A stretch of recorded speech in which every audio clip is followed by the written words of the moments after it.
Bismillahirrahmanirrahim. Assalamualaikum warahmatullahi wabarakatuh. Pemirsa channel Dakwah Tangsel dimanapun Anda berada, kembali lagi bersama kami dalam Kafa Perspektif edisi 314 dengan tema Solusi Dua Negara, Haram dan Khianat. Bismillah, alhamdulillah, wassalatu wassalamu ala rasulillah wa ala alihi wa ashabihi wa mawala. Allahumma salli ala Muhammadin wa ala alihi wa ashabihi ajma'in, amma ba'du. Pemirsa channel Dakwah Tangsel dimanapun Anda berada, sebagaimana yang kita ketahui melalui pemberitaan lokal maupun internasional, pada sidang PBB, sidang umum PBB yang ke-80 di New York, Amerika Serikat, pada tanggal 23 September 2025 kemarin, Bapak Presiden Indonesia Bapak Prabowo Subianto menyampaikan pidato, dan setidaknya isi dari pidato beliau adalah mengecam atas tindakan brutal yang dilakukan Israel terhadap warga sipil yang terjadi di Gaza. Namun dalam kecaman tersebut, Bapak Presiden tidak menyampaikan tindakan tersebut sebagai tindakan genosida, apalagi tindakan terorisme yang masif terstruktur yang dilakukan oleh negara Israel. Yang cukup mengagetkan, Bapak Presiden juga menyampaikan bahwa Indonesia siap mengakui eksistensi Israel dengan syarat Israel mengakui kemerdekaan kenegaraan Palestina. Bapak Presiden juga menyampaikan solusi dua negara untuk mewujudkan perdamaian di tanah Palestina. Adanya negara Palestina dan juga negara Israel, dan ini akan memberikan perdamaian di kawasan. Bahkan Bapak Prabowo pun juga dengan terang-terangan mengatakan bahwa hanya dengan menghormati, mengakui dan memberikan jaminan keamanan terhadap Israel, maka akan tercipta perdamaian. Semua orang harus menjamin keamanan Israel. Ini yang disampaikan oleh beliau dalam pidato tersebut. Pidato ini lantas mendapatkan pujian dari para penguasa, oleh para pemimpin dunia, tak terkecuali mayoritas masyarakat, disambut dengan baik, disambut dengan hangat. Tak terkecuali oleh pemimpin Israel itu sendiri, Perdana Menteri Netanyahu. Beliau pun juga mengatakan bahwa pidato tersebut memberikan semangat bagi Israel, bahkan pidato tersebut menjadi sinyal masa depan Israel. Terhadap pidato yang dilakukan, yang disampaikan oleh Bapak Presiden Prabowo, setidaknya ada 3 hal yang mesti kita kritisi. Yang pertama, terkait keberadaan Israel di tanah Palestina. Keberadaan Israel di tanah Palestina itu adalah keberadaan yang ilegal. Sebagaimana kita ketahui pada tahun 637 Masehi, kurang lebih sekitar 13 abad yang silam, tanah Palestina yang dahulu adalah wilayah kekuasaan Romawi di zaman Umar bin Khattab ketika ia menjadi khalifah saat itu, ditaklukkanlah tanah tersebut. Penduduknya melakukan perjanjian dengan Islam, dengan kaum muslimin. Tanah tersebut diserahkan di pangkuan kaum muslimin dan hukum Islam diterapkan kurang lebih hingga 1300 tahun lamanya. Maka perjanjian itu disebut dengan perjanjian Umariyah atau Al-Ahdul Umari. Sejak saat itu tanah Palestina merupakan tanah kaum muslimin dengan status tanah kharajiyah. Hingga kemudian pada tahun 1917, yakni adanya perjanjian Balfour, Israel melalui Inggris diizinkan untuk tinggal di tanah Palestina. Namun bertahap mereka melakukan pengusiran, intimidasi, kriminalisasi terhadap masyarakat Palestina. Walhasil pada tahun 1948, yang ini kemudian menandai berdirinya Israel secara internasional, diakui di PBB, mereka melakukan pengusiran besar-besaran terhadap penduduk Palestina hingga 700.000 penduduk.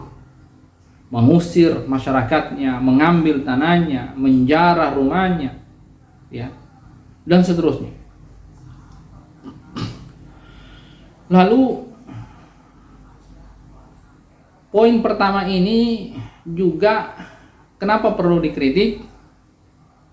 Karena bertentangan dengan Undang-Undang Dasar negeri ini, konstitusi, pembukaan konstitusi Undang-Undang 1945 yang mengatakan bahwa kemerdekaan adalah hak segala bangsa. Dan oleh sebab itu maka penjajahan di atas dunia harus dihapuskan karena tidak sesuai dengan pri kemanusiaan dan pri keadilan.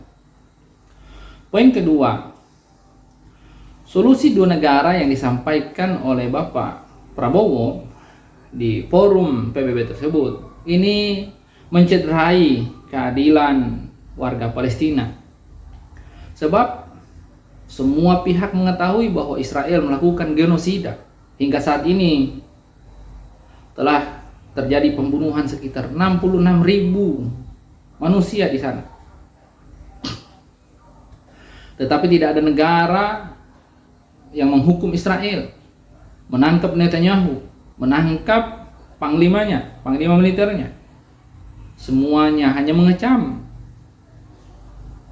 Tidak ada yang memboikot Israel. Terlebih lagi, Israel hari ini menguasai sekitar 78% tanah Palestina dibanding orang Palestina yang hanya menguasai sekitar 22%. Di mana keadilannya?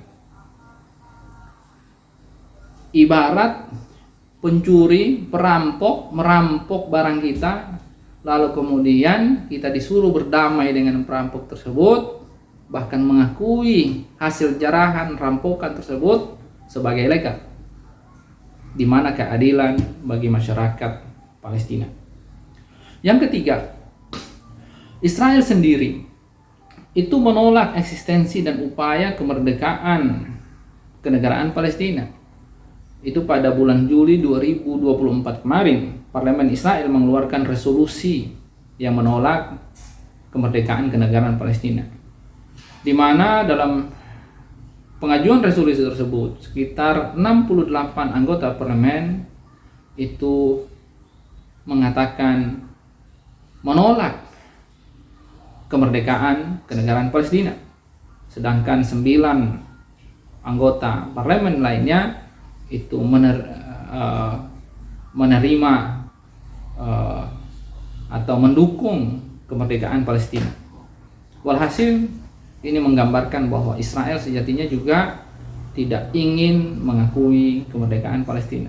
Maka solusi dua negara ini adalah solusi yang sangat mencederai keadilan bagi masyarakat Palestina. Terlebih bahwa solusi dua negara itu tidak lahir dari orang Palestina. Sebaliknya solusi dua negara itu lahir oleh penjajah, dilahirkan oleh penjajah khususnya Inggris. Bagaimana yang kita ketahui, pada tahun 1937 Inggris melalui yang dikepalai oleh Lord Robert Pell itu, ya, jadi Inggris mengutus tim yang dikepalai oleh Lord Robert Pell pada 1937, yang kala itu terjadi semacam ketidakamanan, gangguan ketidakamanan antara masyarakat Arab Palestina dan juga Israel, saling terjadi ketegangan, kekerasan di antara mereka, sehingga kemudian Inggris, karena waktu itu Inggris adalah sebagai yang memiliki mandat atas tanah Palestina setelah Perang Dunia Pertama, ya, beliau mengutus tim, ya, sehingga kemudian ini disebut sebagai perjanjian Komisi Pels, ya, di mana dalam laporan Komisi Pels itu,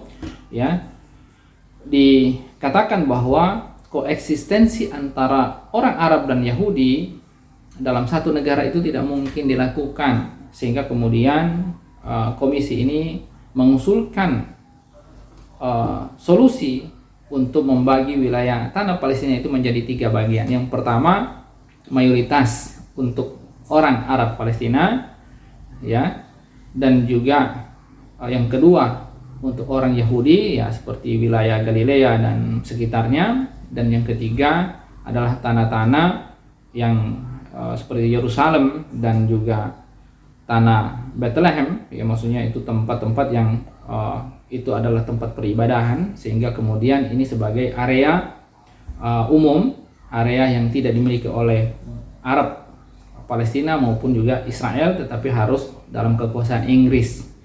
Hanya saja kemudian ide ini tidak bisa diimplementasikan. Inggris mengakuinya pada tahun 1938 tidak bisa merealisasikan rencana tersebut. Ya. Hingga kemudian, ya, Perang Dunia selesai, babak baru, penguasa global, negara superpower berada di tangan Amerika, sehingga kemudian Amerika mencoba untuk merealisasikan tanah Palestina itu hingga saat ini, yang kemungkinan dan memberikan gambaran kecerahan bahwa realisasi itu bisa ide itu bisa direalisasikan saat sekarang. Lalu kemudian solusi Islam terhadap persoalan tanah Palestina. Sejatinya solusi Islam sangat jelas. Solusi 2 negara itu adalah merupakan pengkhianatan dan haram direalisasikan. Sebab Islam melalui Al-Quran, Allah Subhanahu wa taala berfirman, "Waqtuluhum haitsu saqiftumuhum wa akhrijuhum min haitsu akhrajukum." Maka bunuhlah mereka dimanapun kalian dapatkan. Siapa mereka ini? Mereka adalah orang-orang yang musuh kalian. Makanya Allah katakan, wa akhrijuhum min haitsu akhrajukum. Maka keluarkanlah mereka, ya, dari tempat dengan cara bagaimana mereka mengeluarkan kalian. Maka penjajahan, pendudukan yang dilakukan Israel atas tanah Palestina, solusinya adalah dengan memerangi mereka dengan kekuatan, dengan militer, mengeluarkan mereka dari tanah Palestina, bukannya memberikan jaminan keamanan kepada mereka, bukan mengakui kenegaraan mereka. Ini yang harus dilakukan oleh kaum muslimin. Melalui penguasa-penguasa muslim seharusnya mereka mengirimkan tentara mereka berjihad di sana, bukan malah memberikan jaminan keamanan, mengakui Israel sebagai sebuah negara yang hidup berdampingan dengan Palestina. Allah Subhanahu wa taala juga menegaskan bagaimana harusnya sikap, bagaimana muslim harusnya bersikap kepada musuh-musuh kaum muslimin, kepada orang kafir yang menyakiti kaum muslimin. Allah Subhanahu wa taala berfirman, "Faman i'tada 'alaikum fa'tadu 'alaihi bimithli ma i'tada 'alaikum." Maka balaslah mereka, siapapun yang menyakiti kalian, maka balaslah mereka seperti bagaimana mereka menyakiti kalian. Maka kalau mereka membunuh kita, maka diperintahkan untuk membunuh mereka. Mereka mengusir kaum muslimin, mengusir warga Gaza, maka harusnya mereka diusir dari tanah kaum muslimin tersebut. Hakikatnya mereka adalah perampok, mereka adalah begal.